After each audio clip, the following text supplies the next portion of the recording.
Ay kapahamakan at ang pagpanaw nila ay tuluyang paglaho, ngunit ang totoo sila'y nananahimik na. Bagamat sa tingin ng tao sila'y pinarusahan, ngunit ang totoo sila'y nasa buhay na walang hanggan. Ang kaunting pagtitiis nila ay tutumbasan ng malaking pagpapana. Napatunayan ng Diyos na sila'y karapat-dapat, sila'y kanyang sinubok tulad ng ginto sa tunawan. Lead me all my life, walk by me across the lonely roads that I may face. Take my arms and let your hand show me the way. Pagdating ng panahon para pagtimpalaan ng mga banal, magniningning silang parang nagniningas na nagliliyab na dayami. Sila ay mamamayani sa mga bansa sa daigdig, at ang Panginoon ay maghahari sa kanila magpakailanman. You're the lamp upon my feet. All the time, my Lord, I need you there. You are my light. I cannot live alone. Let me stay by your guiding love all through my life. Lead me, Lord. Lead me, Lord. Kamatayan ay bunga ng pagsuway ng tao.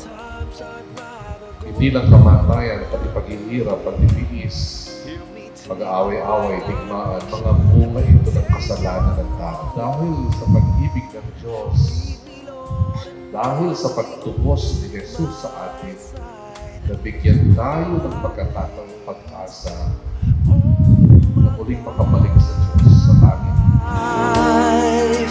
You are my light, you're the lamp upon my feet. All the time, my Lord, I need you there. You are my light, I cannot live alone. Let me stay by your guiding love all through my life. You are my light, you're the lamp upon my feet. All the time, my Lord, I need you there. Kamatayan ay hindi na naging parusa dahil kay Jesus. Ang kamatayan ay naging tindig at lamang upang tayo makatawid sa kabilang mundo at muling magkaroon ng buhay na walang hanggan, gaya ng unang binais at ginawa ng Diyos sa tao. Oh, Lord. Bigyan na nabinyagan, ibinigay sa kanyang binhi ng buhay na walang hanggan. Ipinagkaloob sa kanya ang buhay ni Jesus. At dahil doon, mula sa lupa, siya lalagpas hanggang sa langit, tatawid siya.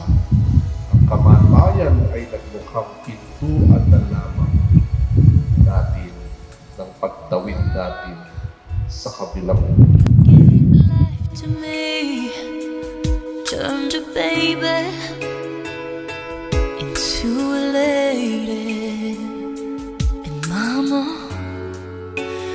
all you had to offer was a promise of a lifetime of love.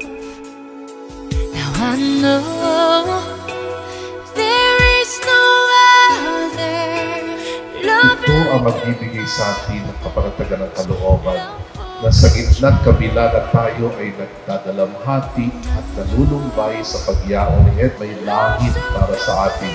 Kaya si Ed na sinasamahan natin ang dasal At ang panalangin natin sa Panginoon, Panginoon, pakiusap namin, patawarin mo siya sa kanyang mga pagkakamali. Kasalanan, balik ako, isasama ko kayo. Isasama ko kayo sa langit. Ako ang daan papunta sa langit. That's the last time I will hold you near. Someday you'll say that word and I will cry. It'll break my heart to hear you say goodbye.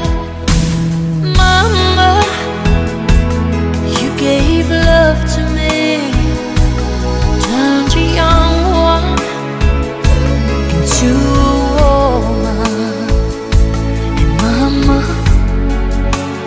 all I ever needed was a guarantee of you loving me. 'Cause I know there is no other love like a mother's love for her child. And it hurts so. Hayag natin ang ating pagmamahal sa Kanya at tanggapin natin na maluwag sa kalooban ng Kanyang pagmanaw. Umasa tayo na magkikita-kita muli sa piling ni Jesus. Doon ay wala ng dusa, kalungkutan at kamatayan. Kuning mamayani ay lubos na ligaya at buhay na walang hanggan. Ang maraming mapagmahalin ni hahabi namin si Edna na pumanaw sa buhay na ito. Huwag mo siyang kawabayaan. Pamalagiin mo siyang buhay sa iyong piling, alang-alang sa iyong awa at pag-ibig. Patawarin mo na sana ang kanyang mga pagkukulang at nagawang pagkakasala. It'll break my heart to hear you say goodbye. But the love you give will always live. You'll always be there every time I fall. You are to me the greatest love of all. And when you need me, I'll be there for you always. I'll be there your whole life through. I'll be there, this I promise you. Goodbye's the saddest word I'll ever hear. Goodbye's the last time I will hold you near. Paalam sa iyong kapatid na pumanaw, mapasapiling karawanan po ang may kapal. Ang pagkapala ng Diyos ay baunin mo sa ngalan ng Ama, ng Anak at ng Espiritu Santo. Amen. Sa paraiso makikitang muli tayo, samahan ka ng mga santo. Kahit na may mauuna, tayo rin magsasama-sama upang lagi tayo lumigaya sa piling ng ating Diyos Ama.